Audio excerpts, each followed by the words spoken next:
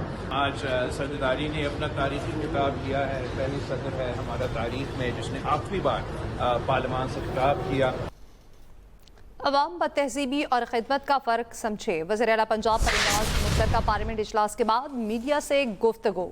کہا بد تہذیبی اور بدتمیزی کی بنیاد رکھنے والے آج خود نشانہ بن رہے ہیں. تو آنیسٹلی یہ فیل کرتی ہوں کہ یہ بدتمیزی کی بد تہذیبی کی بنیاد انہوں نے رکھی ہے اور اس کا نشانہ اب یہ خود بن رہے ہیں. یہ ایک ڈائنگ چیز ہے جو ختم ہو رہی ہے اور جلدی ختم ہو جائے گی اور پھر اس نے اپنی جو لائف سائیکل ہے وہ پوری کر لی. لوگوں میں شعور آ گیا ہے. لوگ اس بد تہذیبی اور بدتمیزی نے لوگوں کو کچھ نہیں دیا. لوگوں کو ترقی چاہیے, لوگوں کو اپنے مسائل کا حل چاہیے, لوگوں کو مہنگائی میں کمی چاہیے. اور اب جب وہ یہ دیکھ رہے ہیں کہ اکانومی امپروو کر رہی ہے, حالات امپروو کر رہے ہیں, تو ان کو سمجھ آ گئی ہے کہ بدتمیزی, بد تہذیبی اور خدمت میں کیا فرق ہے. Welcome back. بریک کے بعد آپ کو بتائیں ملزم ارمغان کی ماہانہ آمدن کروڑوں روپے میں ہے. ملزم ارمغان اپنے بنگلے میں کال سینٹر چلاتا تھا. اسی پر بات کریں گے اپنے نمائندے شامر خان سے. جی شامر, بتائیے گا کیا تفصیلات سامنے آئیں؟ بالکل, یہ مصطفیٰ قتل کیس کے مرکزی ملزم ارمغان کی اب تفتیشی رپورٹ بھی تیار کر لی گئی ہے. اس رپورٹ کے مطابق ملزم ارمغان نے انکشاف کیا ہے کہ اس کا کروڑوں روپے مالیت کا جو ہے وہ کاروبار تھا اور کال سینٹر کا بزنس جو ہے وہ اسی ڈیفینس کے واقع گھر میں اس کا جو ہے جاری تھا, لیکن قبل اس نے یہ بند کر دیا تھا. مصطفیٰ اور شراز دونوں سے اس کی دوستی تھی. مصطفیٰ جب اس کے گھر پہ آیا 6 جنوری کی رات کو تو اس دوران جو ان میں جھگڑا ہوا. سے شدید زخمی کیا اور شدید زخمی کرنے کے بعد اس کو اسی کی گاڑی میں ڈال کے توریجی لے جا کے جو ہے جلا کر مار دیا. تمام تر جرم کا اعتراف بھی کر لیا. ساتھ ساتھ جو کاروبار تھا اس کا وہ بھی اس نے اس انٹروگیشن رپورٹ میں جو ہے اس کا بھی اعتراف کیا ہے. ویٹ کے کاروبار سے منسلک بھی رہا, ویٹ کا استعمال بھی کرتا رہا, منشیات کا استعمال بھی کرتا رہا. یہ تمام تفصیلات بھی اس نے اس انٹروگیشن رپورٹ میں لکھوا دی ہیں. تاہم پولیس کا کہنا ہے کہ اس رپورٹ کی بنیاد سے تفتیش کو آگے بڑھایا جا رہا ہے اور جو شواہد مزید ملزم ارمغان کے خلاف جو ہے جمع کیے جا رہے ہیں ان کو بھی اس کیس کا حصہ بنایا جائے گا تاکہ ملزم ارمغان کو کیفر کردار تک پہنچایا جا سکے. جی بہت شکریہ آپ کا. دوسری جانب رمضان پیکج سے 2 کروڑ افراد مستفید ہوں گے. وزیر اعظم شہباز شریف کہتے ہیں فی خاندان 5,000 روپے دیے جائیں گے. نئے ڈیجیٹل والیٹ کے ذریعے کرپشن کا خاتمہ کر دیا. 20 ارب روپے بذریعہ ڈیجیٹل والیٹ حقداروں کو پہنچائے جائیں گے. سٹورز کو ہم نے ہمیشہ کے لیے خیر بات کہنا تھا. لو کوالٹی کرپشن کلوژن کا خاتمہ کر دیا گیا اور اس نئے جدید ڈیجیٹل والیٹ کے ذریعے ہم نے تقریباً 40 لاکھ خاندان جو کہ 2 کروڑ افراد سے زیادہ بنتے ہیں, 4 صوبوں میں 2 کروڑ سے زائد افراد اس پروگرام سے 20 ارب روپے کی لاگت سے اس پروگرام کو اجرا کیا گیا. ایکسپریس انٹرٹینمنٹ کی جانب سے رحمتوں اور برکتوں کے مہینے رمضان المبارک میں خصوصی نشریات جاری ہیں. جویریہ سعود کی میزبانی میں جاری پیارا رمضان میں بشرا انصاری نے مزیدار باتیں کی.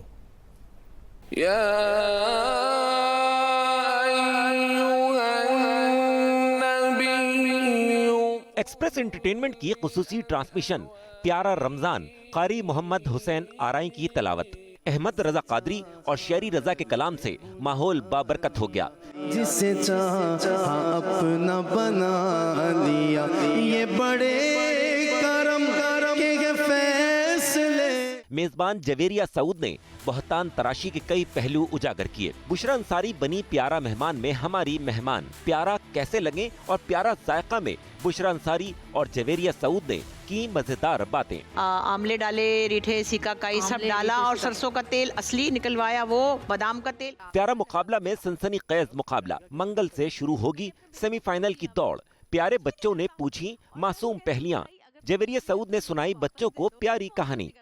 رمضان اسپیشل ٹرانسمیشن جاری رہے گی چاند رات تک. دیکھتے رہیے ایکسپریس انٹرٹینمنٹ پر. پڑھے نا جویریہ, اللہم حفظنا منہم.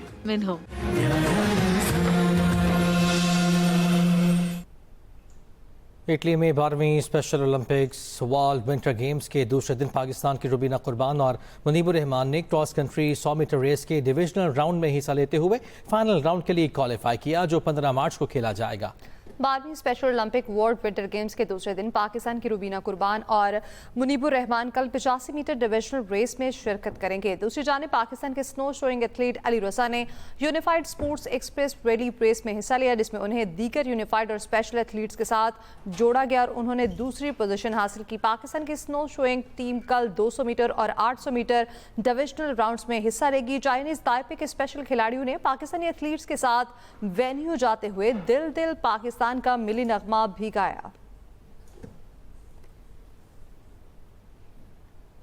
Welcome back. حکومت کا چینی برآمد کرنے کے بعد بیرون ملک سے شکر درآمد کرنے کا فیصلہ چینی کی قیمتوں کو مستحکم رکھنے کے لیے کیا گیا ہے۔ ذرائع کے مطابق شکر کی درآمد سے صارفین کو ریلیف فراہمی ملے گی، جبکہ مقامی سطح پر چینی کی قیمتوں میں کمی آئے گی۔ نیوز اسٹوڈیو سب تک کے لیے اتنا ہی۔ مزید کسی بھی خبر کی تفصیل جاننے کے لیے وزٹ کیجیے express.pk۔ آپ ہمیں فیس بک اور ایکس پر فالو بھی کر سکتے ہیں۔ تو دیکھتے رہیے ایکسپریس نیوز اور رکھیے ہر خبر پر نظر۔